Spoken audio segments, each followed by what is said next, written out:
열왕기하 8장 1절로 6절입니다. 시작. 엘리사가 이전에 아들을 다시 살려준 여인에게 이르되 너는 일어나서 네 가족과 함께 거주할 만한 곳으로 가서 거주하라.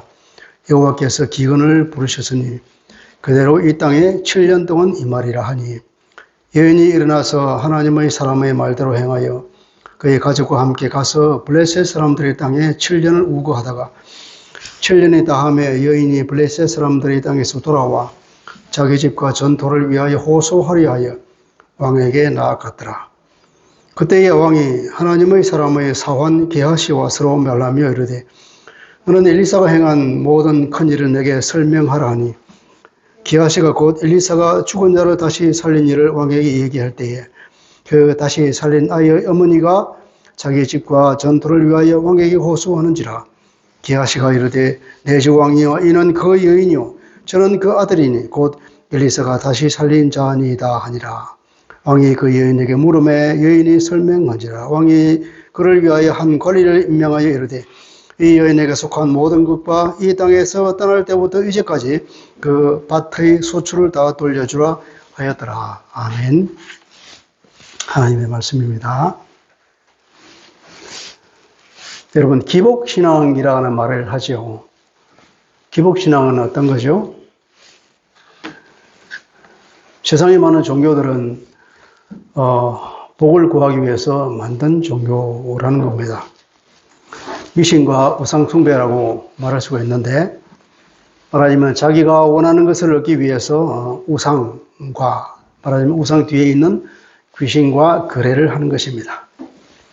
그래서 우상이나 그 뒤에 숨은 귀신이 좋아하는 것을 내가 주고 그 대신 내가 원하는 것을 제시하는 것입니다. 근데 이러한 미신과 우상 숭배의 사상이 교회에도 암암리에 많이 들어와 있는 걸 보게 됩니다. 그런데 입시철만 되면 각 교회마다 학부모 기도회라는 것을 만듭니다. 물론 우리가 어려운 일을 앞에 두고 하나님께 기도하는 것은 당연한 일이겠지만, 그러나 그 기도하는 사람들의 마음에, 그 마음의 중심이 무언가에 따라서 그것이 기복신앙인가 아닌가가 결정될 것입니다. 많은 사람들이 하나님에 대한 경외함은 별로 없으면서 복을 구하기에 급급한 걸 보게 됩니다. 아이들이 학원 간다고 교회에 나오지 않다고 안 와도 된다고 말합니다. 그리고 그런 아이들이 대학에 들어가면 그러면 다시 교회에 돌아올까요? 대부분이 대학에 들어가면 교회를 떠나는 것이 현실입니다. 이것이 오늘 한국 교회의 현주소죠. 굉장히 위험한 상황인 것 같습니다. 왜 이런 일이 일어나냐 하면 하나님을 몰라서 그럴 거예요. 예수님을 몰라서죠. 하나님과 예수님은 말하자면 천지를 창조하신 창조주이지 않습니까? 그런 분이 또 특별히 우리를 그렇게 사랑하셔서 마치 치맛바람을 일으키는 그 엄마처럼 우리를 사랑해주는 그런 극성스러운 하나님이라는 사실이죠. 그렇게 우리를 사랑하시고 또 그렇게 전능하시면서 그걸 알아야 되는데 사람들 그걸 모르는 거예요. 세상 영광을 너무 쫓아가잖아요. 세상 영광이 너무 좋은데 그 영광을 하나님이 안 주시니까 그걸 줄 수 있는 다른 우상을 찾아가는 거죠. 왜 하나님께서 안 주실까요? 그 세상 영광을 누가 줍니까? 줄 수 있다 그러면 하나님이 주시는 거잖아요. 그런데 요한 1서 2장 16절에 보면 세상에 있는 영광에 대해서 이렇게 말합니다. 세상에 있는 모든 것이 육신의 정욕과 안목의 정욕과 이성의 자랑이다. 이것은 다 아버지께로부터 오는 것이 아니요 세상으로부터 오는 것이다. 그렇게 설파하고 있습니다. 그것은 육체의 욕망을 추구하는 정욕인 거죠. 또 자기 자랑, 그러니까 교만을 추구하는 삶입니다. 이것은 그 뿌리가 어디냐 하면 창세기 3장 6절에 나와 있습니다. 하와가 그 뱀에게 속아서 그 선악을 알게 하는 나무를 열매를 따먹는 모습을 이렇게 묘사하고 있습니다. 여자가 그 나무를 본 적은 먹음직도 하고 보암직도 하고 지혜롭게 할 만큼 탐스럽기도 한 나무인지라. 여자가 그 열매를 따먹고 자기와 함께 있는 남편에게도 주매 그도 먹었다 그랬습니다. 그 열매를 그를 유혹하는 뱀의 유혹의 소리를 듣고 그 열매를 보니까 어땠다고요? 먹음직하다. 육체의 욕망을 충족하는 겁니다. 보암직하다. 눈에 보이는 안목의 정욕입니다. 지혜롭게 할 만큼 탐스럽게다. 나를 지혜롭게 만든다. 자기 자랑과 자기 고만이잖아요. 말하자면 그 배후에 숨어있는 사탄이 이렇게 최초의 인간을 타락시켰는데 지금도 여전히 그 사탄이 인간에게 이렇게 타락을 시키고 있는 그때나 지금이나 동일한 전략을 쓰고 동일한 얘기를 하고 있음에도 불구하고 인간은 판판이 다가오고 있다는 사실이 참 슬프기도 하죠. 그 전략이 전혀 달라진 것이 없어요. 똑같아요. 그런데도 우리는 그걸 알면서도 속는단 말이죠. 여러분, 이스라엘이 얼마나 큰 실수를 범했습니까? 이스라엘도 이런 기복신앙에 빠졌단 말이죠. 가나안 우상을 섬긴 것이 바로 그런 겁니다. 가나안에 들어가 보니까 정말로 자기들이 경험하지 못한 휘황찬란한 문화를 봤죠. 얼마나 풍요롭게 사는지. 그 사람들은 풍요의 신, 자기들의 신을 섬겨서 풍요롭다고 말하고 있습니다. 그리고 열심히 바알을 숭배합니다. 근데 이 풍요를 누가 주느냐? 하나님이 주시는 거잖아요. 그런데도 불구하고 이 사람들은 그 우상이 준다고 생각해서 그들이 죄에 참여했습니다. 그들이 하나님을 떠나서 그들을 섬겼다는 것이 아니고 하나님을 섬기면서도 또 우상도 섬기는 그런 타협주의로 간 거죠. 그걸 우리는 혼합주의라고 합니다. 하나님을 섬기면서도 여전히 우상을 섬긴다는 거죠. 하나님을 섬기는 인간이 여전히 세상의 영광을 쫓아 추구하는 그것, 이건 이스라엘 사람들이 기복신앙에 빠졌던 것과 똑같은 상황이죠. 하나님은 그들에 대해서 진노하셨습니다. 그들에 대한 사랑의 깊이만큼이나 진노의 깊이도 깊었죠. 아수르에 멸망하고 바벨론에 멸망했습니다. 자, 오늘 이야기는 수넴 여인의 얘기입니다. 수넴, 술람미라고 하기도 하죠. 이 수넴 여인의 얘기, 술람미 이 여자의 이야기인데 이 이야기가 사실 열왕기하 4장에 먼저 나오잖아요. 그래서 이 여자에게 하나님이 인정을 베푸신 얘기를 우리가 알죠? 아들을 낳을 수 없는데 엘리사가 기도해서 아들을 낳게 해줬습니다. 그런데 이 아들이 어릴 때 갑자기 죽었습니다. 그런데도 불구하고 또 엘리사가 하나님께 기도해서 이 아이를 살려내는 이런 전무후무한 하나님의 기적을, 하나님의 은혜를 이 여자에게 베풀어 준 얘기가 4장에 나와 있단 말이죠. 근데 8장에 와서 이 이야기가 또 나와요. 이 수넴 여인이 이 성경에 2번씩에 나오는 그 영광을 차지하는 사람입니다. 두 번째 얘기는 수넴 여자가 가장으로 나오는 걸 봐서 그 남편이 아마 늙어서 죽은 이후의 일인 것 같습니다. 그리고 기하시가 등장하는 걸 봐서는 기하시가 나만을 치료한 그 선물 때문에 타락하고 그가 문둥병을 걸렸잖아요. 그러니까 아마 기하시가 등장하는 걸 봐서는 나만 이야기 이전에 있었던 이야기 같습니다. 역사적 배경은 그런 거라고 우리가 추정을 하고, 이 수넴 여인이 어떤 믿음을 가졌길래 하나님이 그렇도록 사랑하시고 보살피시고 은혜를 베푸시는가, 그걸 우리가 한번 봤으면 좋겠습니다.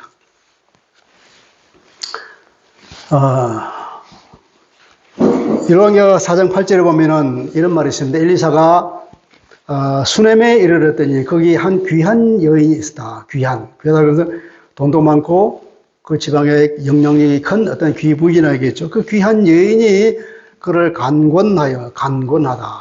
간절히 권했단 말이죠. 우리 지금 말로 하면 강권하다 이 말이겠죠. 음식을 먹게 하였으므로 엘리사가 그곳을 지날 때마다 음식을 먹으러 그리로 들어갔더라 그랬습니다. 오늘날로 치면 어떤 사람일까요? 자기가 가진 많은 재물을 교회를 위해서 그리고 주의 종들을 대접하는 데 아주 아낌없이 사용하는 그런 어떤 신실한 주님의 제자, 그리고 교회의 든든한 또 후원자의 모습을 우리가 떠올려 볼 수 있죠. 그런 믿음 좋은 사람인 것 같습니다. 이렇게 하나님의 사람을 대접한 것은 바로 하나님에 대한 그 경배의 마음이 있었기 때문에 가능했겠죠. 하나님에 대한 간절한 섬기는 마음이 있었기에 하나님의 종에 대한 대접으로 이것이 나타났지 않겠습니까? 9절에 보니까 이렇게 말합니다. 여인이 그 남편에게 이르되 항상 우리를 지나가는 이 사람은 하나님의 거룩한 사람인 줄을 내가 압니다. 그렇게 말합니다.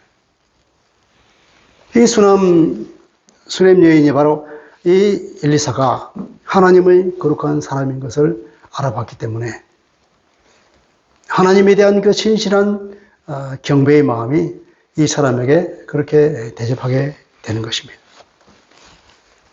나가서 이 여자는 또 엘리사를 위해서 다른 대접도 합니다. 말하자면 좋은 방도 만들어주는 거예요. 10절에 이렇게 말합니다. 그 남편에게 이렇게 조릅니다. 청하건대 우리가 그를 위하여 작은 방을 담 위에, 그러니까 벽 위에, 성벽 위에 진다는 거죠. 지어서 문루라고 하죠. 문루를 만들어서 거기에 침상과 책상과 의자와 촛대를 두시다. 그가 우리에게 이르면 거기에서 머물 것입니다. 하고 말했다. 얼마나 참 섬기는 마음이 있었으면 이렇게까지 했겠습니까? 그런 하나님의 사람을 섬기는 데에 세심한 배려의 마음이 있었던 겁니다. 그래서 4장 13절에는 이렇게 말합니다. 엘리사가 이제 그 여자에게 이렇게 말하는 거죠. 네가 이같이 우리를 위하여 세심한 배려를 하는도다. 세심한 배려를 하는다. 세심한 돌봄을 하는도다. 이 말을 문자적으로 해석을 하면 그 모든 보살피는 수고를 네가 하였다. 그 수고를 했다고 하는 이 말이 원래의 뜻은 뭐냐면 두려워서 떨었다. 그런 말입니다. 그러니까 두려워서 떨리면서 이 섬김을 하였다. 그런 말이에요. 그 뉘앙스가 그런 말이에요. 그러니까 이 수냄 여자가 엘리사를 섬기는 것이 그냥 지나가는 어떤 잘 아는 사람을 그냥 호의를 베푸는 것이 아니라 정말 두렵고 떨리는 마음으로 그를 하나님을 대하시듯이 섬겼다는 이런 얘기입니다. 하나님에 대한 그 경외심에서 엘리사에게 존경하는 마음으로 그렇게 했다는 의미입니다. 그리고 그는 대가를 바라지 않는 순수한 섬김을 했습니다. 그런 대접을 받은 엘리사가 어떻게 그 여인에 대해서 뭔가를 해주고 싶은 마음이 안 들었겠습니까? 이게 인지상정이잖아요. 그래서 엘리사는 이렇게 말합니다. 세 번역으로 이렇게 말합니다. 세 번역으로 말해줄게요. 내가 부인에게 무엇을 해드리면 좋겠소? 부인을 위하여 왕이나 군사령관에게 무엇을 좀 부탁해드릴까요? 이렇게 말합니다. 그런데 이 여자는 이렇게 말합니다. 저는 저희 백성과 한데 잘 어울려서 지내고 있습니다. 그렇게 말해요. 그러니까 그 당시 시족 사회에서 서로를 돌보면서 서로의 그 시족의 보호를 자기가 잘 받고 있다. 그러니까 따로 당신의 도움이 필요치 않습니다. 그런 우회적인 완곡한 거절이죠. 그러니까 엘리사가 왕과 군대에 영향력이 있는 사람이라는 거죠. 왕과 군대에 영향력이 있는 사람이라고 그에게 뭔가를 바라고 극진하게 대접한 것이 아니라는 얘기입니다. 뭔가를 바라고 한 일이 아니라는 거죠. 그러니까 그는 순수한 마음과 하나님에 대한 신앙심으로 그렇게 했다는 걸 우리가 충분히 짐작할 수 있습니다. 오늘 보면은 정권의 영향력이 있는 교회가 있죠. 그런 교회가 참 부정한 영향력을 행사하는 것을 우리가 가끔 보잖아요. 무슨 구명운동, 청탁운동 이런 것들. 좋지 않은 것. 참 좋지 않죠. 이 여자는 그런 것이 일체 없었던 사람입니다. 드디어 이제 우리 8장에 와서 이 사람이 어떤 사람인가를 한번 봅시다. 8장 1절에 뭐랍니까? 엘리사가 이전에 아들을 다시 살려준 여인에게 이르되 너는 일어나서 네 가족과 함께 거주할 만한 곳으로 가서 거주하라. 이사하라는 거예요. 여호와께서 기근을 부르셨으니 그들에게 이 땅에 7년 동안 임하리라. 그랬더니 2절에 이어지 일어나서 하나님의 사람의 말대로 행하여 그 가족과 함께 블레셋 사람의 땅에 가서 7년을 살았다. 그랬습니다. 엘리사가 하나님의 일을 예언해 주었습니다. 그리고 경고하면서 피신할 것을 권했죠. 7년 기간은 아마 그 사장에서 말하는 그 기근을 만난 제자들이 먹을 것이 없어가지고 밭에서 무슨 덜 호박을 따다가 썰어 넣었는데 그게 독이 있어가지고 사람이 죽게 됐는데 엘리사가 가루를 가져오라 해서 그 가루를 뿌렸더니 사람들이 먹을 수 있었다 하는 그런 기적의 이야기가 있어요. 바로 그때 일인 것 같습니다. 기근이 있었던 거죠. 그런데 아무리 기근이 일어나서 험한 살기 힘든 상황이 온다 할지라도 이 나이 많은 이 여자가 혼자서 어린 아이를 데리고 어디로 피신한다는 거예요. 남편은 죽고 없지. 자기 나이가 많아서 애를 얻었는데 이 아이가 아직 어리지. 그런데 어떻게 어디로 가서 산다는 말입니까? 그 옛날에 치안이 있었겠습니까? 누구든지 죽여도 아무 말도 못하는데 자기의 부족을 벗어나면. 그런데 이 여자는 2절에 보니까 블레셋 지방에 가서 7년을 못 묻혀 지냈다고 합니다. 그러니까 하나님의 말씀이기 때문에 순종한 것입니다.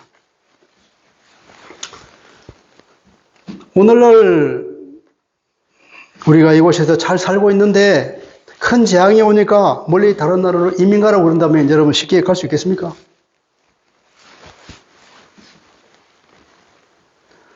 수냄 여인은 엘리사가 하나님의 거룩한 사람임을 알기 때문에 하나님의 말씀에 대한 그 경외함이 있었기에 떠날 수가 있었다고 볼 수 있습니다. 그러니까 이 여자는 하나님을 지극히 섬기고 경외하는 사람이고 그래서 하나님의 사람을 지극히 잘 섬기는 사람인데 아무런 대가를 받아지 않고 순수한 믿음으로 이렇게 한 사람이고 또 순종하는 믿음을 가지고 있은 사람임을 우리가 짐작해 볼 수가 있습니다. 그런데 이 수냄 여인에게 위기가 찾아옵니다. 7년 후에 이제 돌아왔죠. 돌아왔는데 매우 부유하고 영향력 있는 사람이었는데 아마 남편이 죽었기 때문에 그렇겠죠. 주변 악인들이 표적이 된 듯합니다. 돌아와 봤더니 자기 자신에 다 다른 사람들이 찾아오고 있는 거예요. 그래서 그는 왕에게 탄원을 할 수밖에 없었던 겁니다. 3절에 보니까 여인이 블레셋 사람들의 땅에서 돌아와 자기 집과 전토를 위하여 호소하려 왕에게 나아갔더라. 얼마나 절박했겠습니까? 왕에게 나가서 이렇게 호소하지 않으면 해결의 방법이 없었겠죠. 그런데 왕이 과연 이 청을 들어줄까요? 얼마나 많은 사건이 있겠습니까? 왕을 만나는 것도 얼마나 어렵겠습니까? 매우 위급한 상황이죠. 이 집과 이 전토가 없으면 살아갈 방도가 없는 상황 아니겠습니까? 자, 여기서 우리는 우연한 일치를 보게 됩니다. 4절에 보니까 자, 그때에 왕이 하나님의 사람의 사원 게하시에게 말하고 있었다. 얘기를 하고 있었다는 거예요. 근데 여기 보면 4절은 그런데 영어로 and라고는 말이 있어요. 그러니까 그런데 그리고 이렇게 말할 수 있겠죠. 그리고 그런데 근데 이걸 이제 우리 의역해 가지고 그때에 이렇게 의역을 했죠. 세 번역은 더 의역을 해서 마침 그때에 이렇게 말했어요. 마침 그때에 게하시가 왔단 말이에요. 근데 무슨 내용을 그 대화의 내용이 무엇이겠습니까? 왕이 엘리사의 사환인 게하시에게 엘리사가 행한 큰 일에 대하여 듣고 싶어 했다는 거예요. 이 왕은 요람 왕입니다. 아합의 아들로서 아합의 그 패역한 행동을 다 보고 듣고 자란 왕이잖아요. 근데 왜 엘리사가 한 하나님의 이 일들을 듣고 싶은 마음이 들었는지 우리는 모릅니다. 여기서 큰 일들이라 그러는데 큰 일이라 그러면 보통 하나님이 하신 일을 큰 일이라고 표현하죠. 그런데 왕은 게하시에게 내게 설명하라 그렇게 명령적으로 말하고 있지만 원문에 의하면 명령조가 아니에요. 영어로 말하면 please랍니다. Please tell me 이렇게 되는 거예요. 그러니까 간청하고 있는 거예요. 그 내용을 너무 듣고 싶어 해서 게하시에게 좀 자세하게 얘기 좀 해줘. 이렇게 안달이 난 거예요. 그래서 게하시가 증언을 합니다. 5절, 5절 맞아요. 엔드. 그래서 그가 왕에게 엘리사가 죽은 자를 살린 이 이야기를 하고 있었다 하는 거죠. 그리고 마침 그때에 수렘 여인이 왕 앞으로 나와서 탄원을 한 겁니다. 그래서 이제 우리는 번역 안 되어 있는데 원문에는 그런데 보라 하는 말이 있어요. 극적이죠, 극적이죠. 그런데 보라. 그 여자, 곧 엘리사가 그 아들을 살린 그 여자가 자기 집과 전투를 위하여 왕에게 호소하였다. 부르짖었다. 급하게 와서 왕을 앞에 엎드리며 소리 지르면서 호사소연했겠죠. 기하씨가 다시 증언합니다. 기하씨가 증언할 때 얼마나 좋은 찬스였겠습니까? 증언하기에 딱 좋은 환경이 됐잖아요. 기하씨가 이렇게 말합니다. 내 주 왕이여. 바로 이 여자가 그 여자이고 이 아이가 바로 엘리사 살린 이 여자의 아들입니다. 그런 거죠. 우리는 여기서 우연의 삼박자를 보게 됩니다.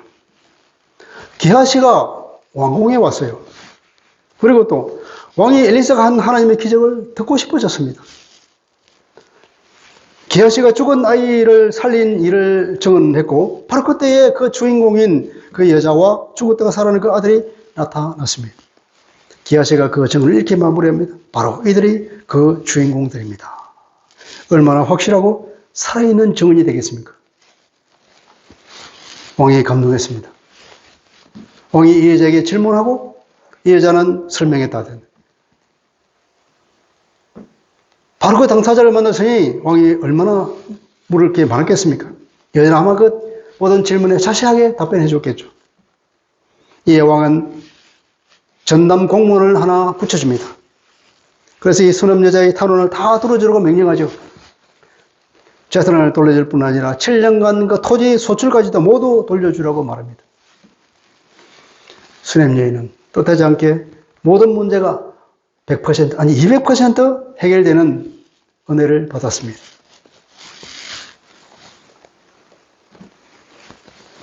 수냄 여인은 바로 자기가 믿는 하나님의 돌보심을 극적으로 경험하게 되죠.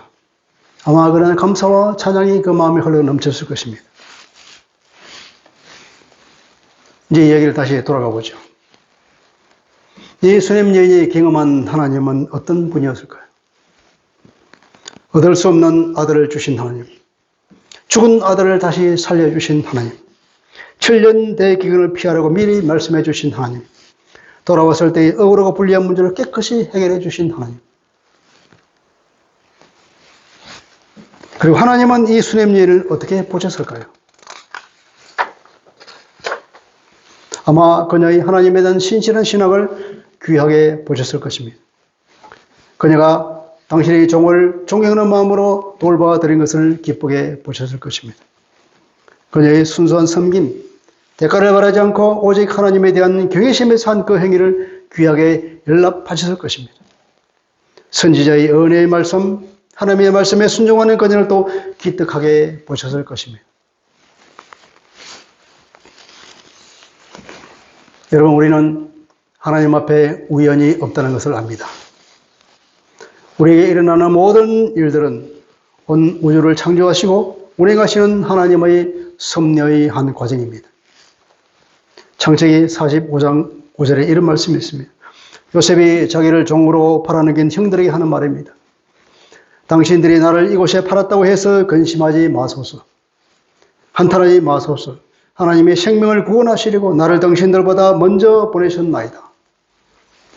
요셉은 자기가 팔려온 이 사건을 그 배후에 하나님의 손길이 있는 것을 보는 믿음의 눈을 가진 것입니다. 열왕기상 22장 34절에는 이런 말이 있습니다.